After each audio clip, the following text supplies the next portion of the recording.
I appreciate that, Gary. It's a good feeling. Like, listen, for everybody who's watching right now or listening, if you're good, fucking for everybody who's happy, it's our responsibility to help. Because right now, negativity is very good at marketing. Negativity is very loud.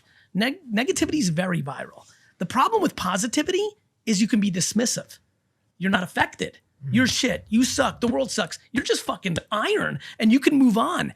I think you have to be an active participant if you're that fucking lucky. And I take on that responsibility heavy. Do it as a Jets fan. Think about that. You punted a lot of things that you're bad at, man. And I cannot imagine the fact that you are still sitting those fucking jet seats. How do you do that? Not only that, tomorrow morning when I fly back, it's going to be, Wednesday? Thursday's the draft.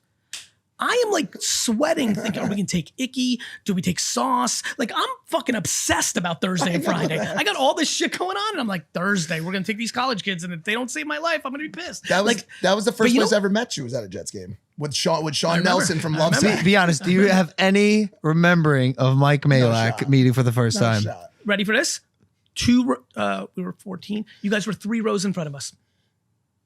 What's going on with your brain, dude? How do you remember shit like that? How would you remember? I was like, dude, that's Gary Vee. And this was like 2015. Yeah, I remember. Probably. But do you remember him? Sean Nelson, come on, that's the CEO of Lovesac. But Mike, the druggie at the time, was not a druggie. I don't know if you caught up with there because he was like So there's 2 things that go huge for me. Faces, like dominant. Right. Like I'm fucking like Clear.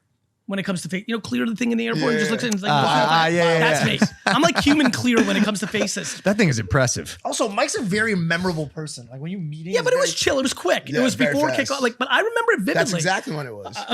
3 rows in, I can remember things like that very, very, very well. You're the Rain Man. In those, in that. Off, in the fucking Rain Man, dude. But on the Jets front, right? This is actually real right now. One of the reasons I have so much compassion is I'm so bitter as a sports fan between the Jets and the Knicks. There is no question in my life that I am the least version of myself in those settings. I am out of control at Jet games. I hate people. I want to fight. I've been my worst self at football stadiums. And so it makes me realize, wait a minute, people who are not happy can lose control and have bad behavior. I hate Patriot fans for real. That's called envy.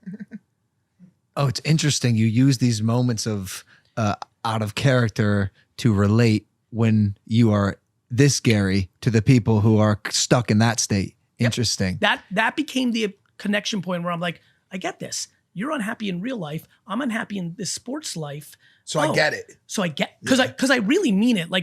This is not for show. Like at a Jets game, I'm unhappy. I'm pessimistic. Are you a liability? To the Jets? To the fans. To the world? To yourself. Yes, to society. There's this great moment. I wish my friends were right here. I'll tell the story. I never really tell my bad Jets stories because they're bad. This is a typical Gary move. Steelers travel well.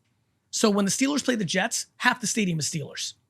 So for some miraculous reason, during a bad Jets season 7 years ago, we decided we're going to beat the Steelers. So we're going to win the game. They've got their towels. We're going to win the game. It's wrapping up. The game's over. 5 minutes left. We were up by 3 touchdowns. We won. This 80-year-old dude is walking up the steps to go to his seat, and I stand up and I go, "Sit down, old man. You're finished." Right? Just pissed. Sit the fuck down, old man. You're finished, right? And I sit down, and everyone, there's a lot of season ticket holders that sit with me, and they're kind of they love me because I defend us, but sometimes I go too far, and they're embarrassed, and this would be a step too far, and they're embarrassed. And then, Lou turns to me and goes, everyone's a little upset that I did that because he's just very nice old man. There was no reason to do that. He's a worker at the stadium. No, he's a Steelers fan. He's got the Super Bowl jacket. He's walking. And Lou turns to me, goes, and everyone's upset. And Lou goes, "Man, I wish everybody knew what you actually meant." And I'm like, "I know." Because I meant you're about to die, not that you're a Steelers fan. I'm like, sit down, you're finished in life, not the Jets Steelers game. My God. I've hip checked. The Jets lost to the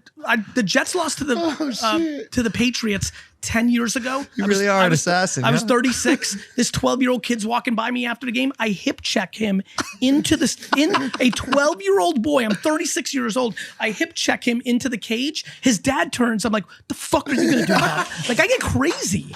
You're a liability. Is that the This is one what I thing mean. that you would ask for before you die? Would be a Jet Super Bowl. That's why I'm going to buy them and win one. I'm not even like letting it be up for chance. I'm going to take care of this shit myself.